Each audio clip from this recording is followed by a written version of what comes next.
Let's also just touch on the overall policy outlook. We've just discussed it with my previous guest. What is your sense with regards to some of the policy changes that we could actually see coming forward with the President, Michael Sata, coming out with very strong words recently?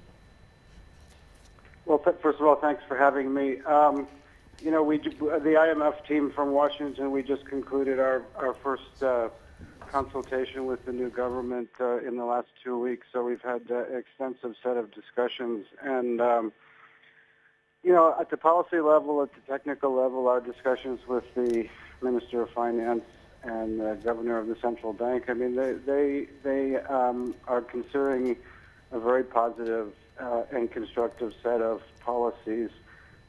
They're still a little bit short on some specifics, but they certainly, we saw eye to eye with them on most of the important issues. So I think what we have to be looking for coming forward is the concrete policy actions.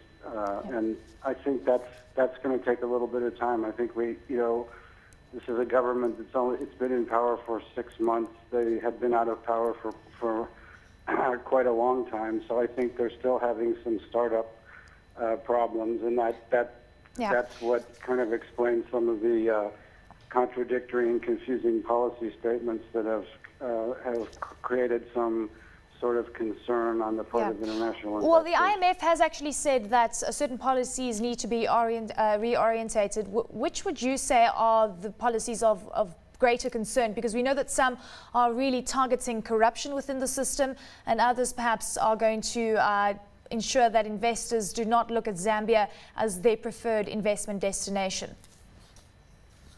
I think that one of the key issues, I mean, perhaps one of the reasons that you had a transition from, and the voters voted to remove a party that had been in power for 20 years, is that you have an economy, at least in the last 7 years, that's on the macro level has had very strong growth, better than most countries in the region. But in 2010, they did the household survey, and the poverty numbers came out, and during that period, absolute poverty is still 60% in the country as a whole, and almost 80% in the rural areas.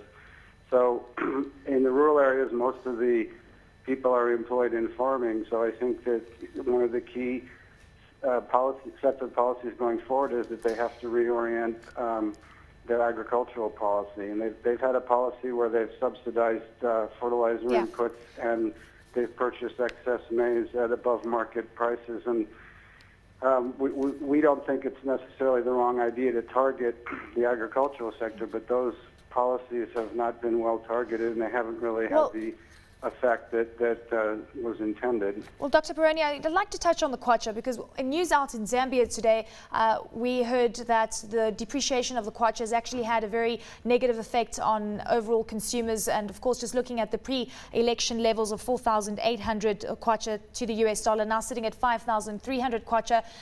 We know the IMF is saying that inflation is pretty stable, the macroeconomic environment is pretty stable. Do you see the currency as being one of those big hindrances going forward?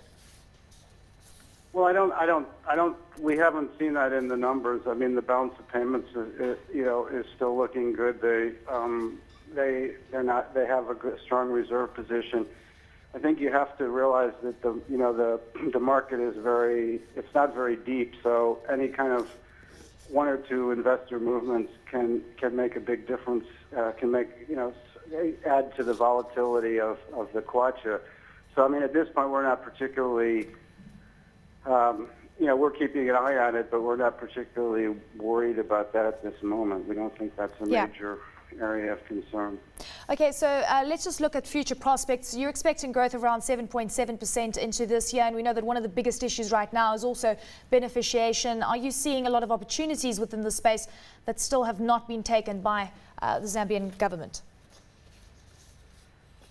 Sorry, in which area? Beneficiation, to ensure that, for example, looking at the copper industry, ensuring that we beneficiate as much as possible with regards to that resource. Well, that's the copper sector.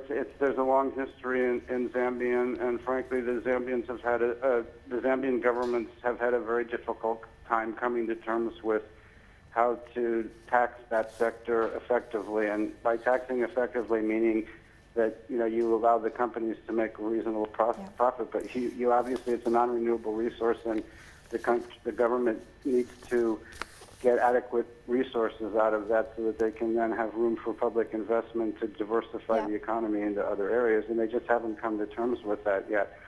I think some of the statements that have been made by some of the new ministers, they don't reflect, from our discussions with the government, some of those statements have not really reflected the official policy of the government, and so that creates a lot of concern. But I mean, in principle, they need to do a comprehensive review of the tax system, and not just in the mining sector. But certainly the mining sector is part of the problem. They certainly need to take a good look at how the tax structure, but also how their revenue authority, they need to boost the capacity to administer whatever tax regime they have. Thank you so much, Dr. Perry. Much appreciated for your time. Dr. Perry Perone, the Senior Resident Representative at the International Monetary Fund.